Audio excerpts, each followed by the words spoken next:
We don't have a clue in the world what is in either one of these glasses, but you do. We're about to taste them completely double blind, see which one comes out on top. Let's go.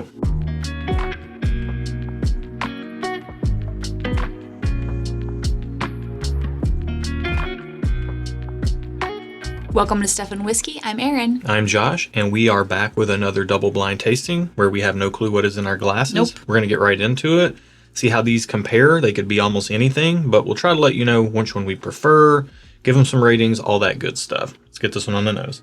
Right off the bat, this one's giving me funky rickhouse. I can kind of see you there. To me, it leans more fruity forward on the nose. It's kind of reminding me of like a Buffalo Trace or an MGP style of product. Bourbon. Smells bourbony. It does smell bourbony because it smells sweet, yeah. But there's a little oak underneath it, and it smells generally nice. It's kind of giving me like a red blow pop or like a red popsicle type of vibe.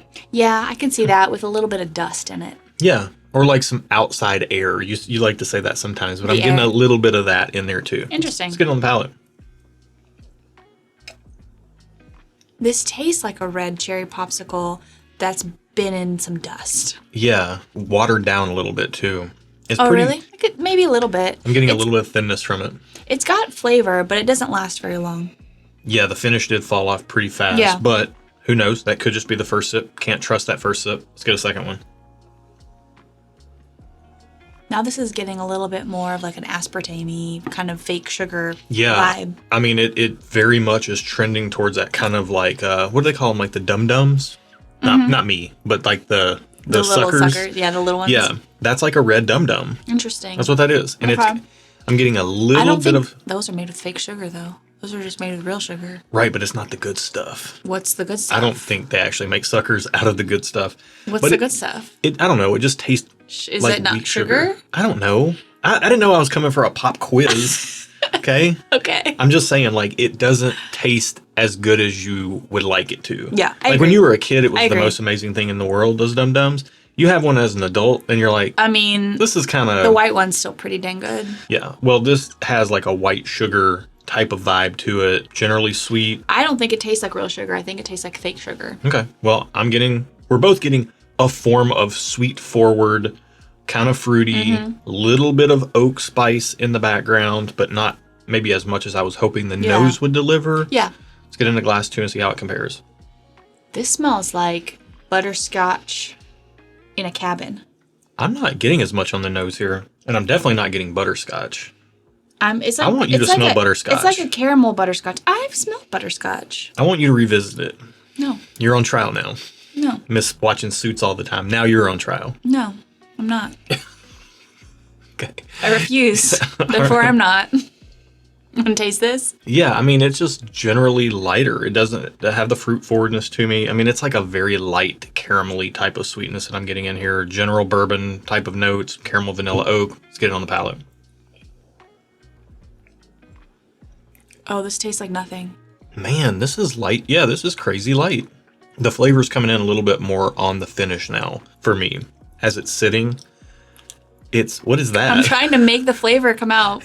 Trying to make it taste. I'm gonna take another sip. Do something. Yeah. Yeah, let's take another sip. Okay. I wanted more from this glass. It smelled pretty decent, but it tastes like not much. It tastes like, I don't even know, a little bit of alcohol. Like it. I mean, there's not other flavors there. I'm not is, getting anything. It's right over the home plate. It's right over home plate bourbon, but it's not a fastball by any means. It's just like a meandering pitch that's just sailing right over home plate. I don't know. It's pretty... I feel like I'm disappointed in whatever that is. Okay. Not gonna lie. I'm gonna go back to glass 1 though, and now that I've tasted glass 2, I'm gonna go back to glass 1 and see what that tastes like compared to glass 2. Let's do that. The nose has definitely got more going on in glass 1 for sure. Yeah, I agree. Yeah, by the way, this to me is just very classic. Caramel, vanilla, oak. Everything is very moderate. I did get a little less spice. I think glass 2 is a little bit more smooth or easy drinking, but it's also very lacking in flavor. I agree. But as we're sitting here talking, I am getting a little Kentucky hug from glass 2, which is interesting because I didn't taste anything, but I'm feeling it, which is weird.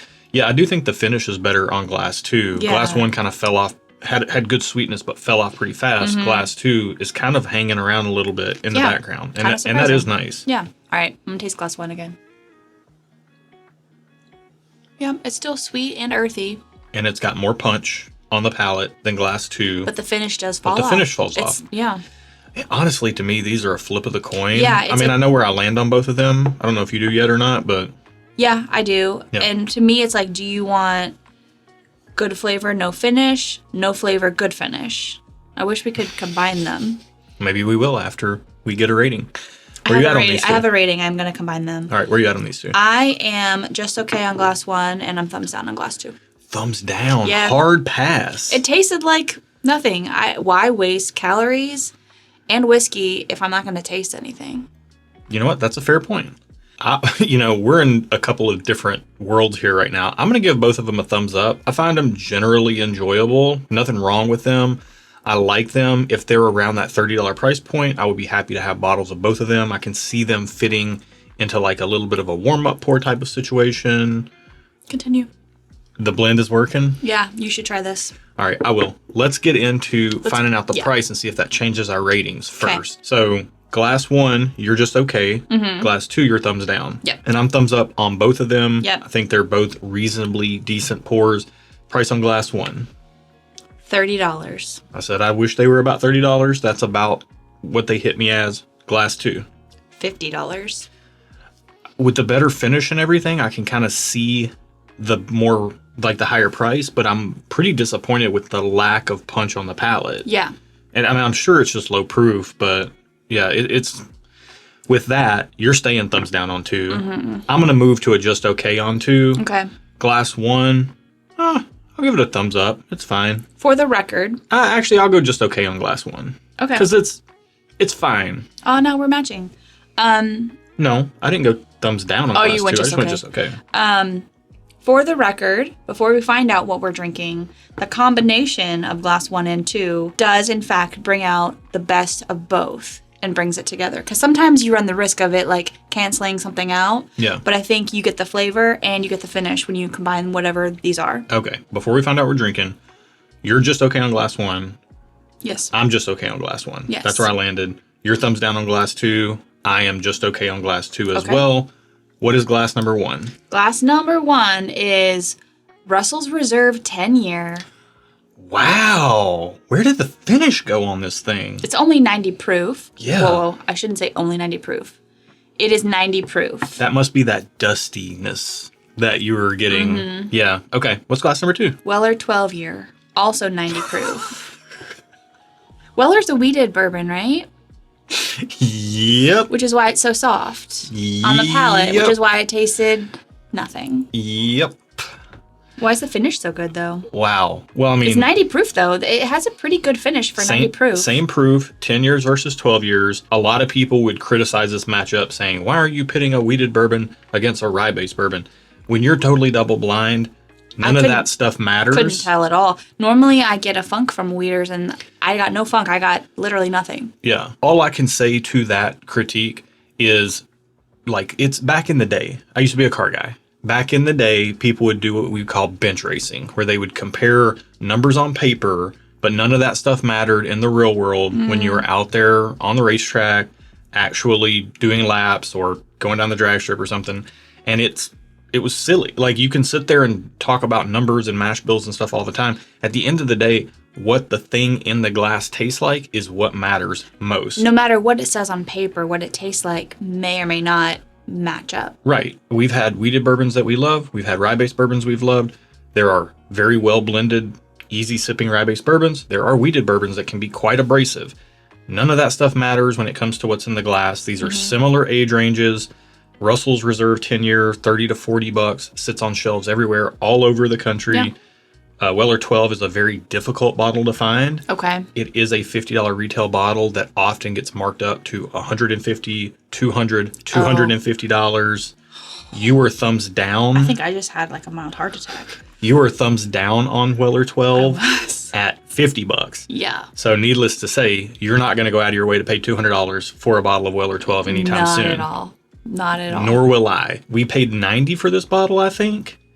as part of a bundle Joshua. with other bottles that we actually did want. Okay. But now having had a bottle, we did it for the channel, got it to put into some matchups. Now having had it, I would never buy another one of these unless it was $50. And I never reach for this bottle on my own. I only bring it out when we have guests over who are kind of new to whiskey and they want something that's generally sweet and pretty easy sipping. I would say this would be a good glass to bring out to someone who really doesn't like the harshness of whiskey, because while this is still alcohol, it's a very soft alcohol. Yeah, it's very I don't know how to describe it. I would say it's really a really good one for someone who says, "Oh, I don't like whiskey. It's too strong," or whatever. That might be a good one for them to try, maybe. Oh, the blend is pretty good. Yeah, I'm not gonna lie. The blend of the two is really good, but I wouldn't go out of my way to buy Weller 12 just so I could blend it with something else. Yeah, no, absolutely not. Especially poor man's Pappy. I wouldn't do that. But what I will encourage you to do is go out of your way just a little bit south down there. Find that like button. Where are you pointing, bro? To the like button. It's over here. Okay. To the subscribe button, to the bell. If you like what we do here, you like blind From the tastings. window to the wall, for whatever reason. No, from just on the screen to down here at the like button and the subscribe button. Yep, do that. And then hit the bell. Like, comment, subscribe. We live stream once a month. The bell will help you know when we're going live. It actually is a useful tool over here on this channel. So if you want to join in, join in. Speaking of joining in on things, in the video description below is a link to our Patreon community. Amazing group of people. We feel lucky to be a part of it. Yeah. It's our community, but we feel lucky to be a part of it. I'm glad they let us in. Yeah. You can get in over on Discord. Everything's through Patreon. That's where we release our barrel picks. But over on Discord, you've got whiskey talk going on all day long. People trading samples, helping people find bottles, all kinds of good stuff. We do private live streams on Patreon all the time. We got all kinds of stuff going on. Check it out over there. If you'd like some shirts, we have apparel, merchandise and such, a little logo. Check out stuffandwhiskey.com. And yeah, I think that's all the housekeeping. Thanks for watching today. Yeah, that's it and that's all. Be good to each other. And until next time, cheers.